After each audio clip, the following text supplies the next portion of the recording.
నా పేరు doctor CL Venkatrao. కొంతమందికి తరచుగా మూత్ర విసర్జన జరుగుతూ ఉంటుంది. గంటకి మూత్ర విసర్జన జరుగుతూ ఉంటుంది. వీళ్ళు ప్రయాణం చేసేటప్పుడు చాలా ఇబ్బంది. సరే, మన సొంత కారులో వెళ్తే ఎక్కడ కావాలంటే అక్కడ ఆపుకోవచ్చు. మనకి భారతదేశంలో అధికంగా బస్సుల్లో టాయిలెట్ లేదు.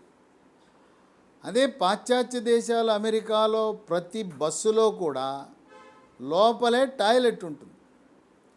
సరే, అందుచేత తరచూ మూత్ర విసర్జన జరిగే అటువంటి ప్రక్రియ ఉన్నవాళ్ళు రైళ్లలో ప్రయాణం చేస్తుంటారు.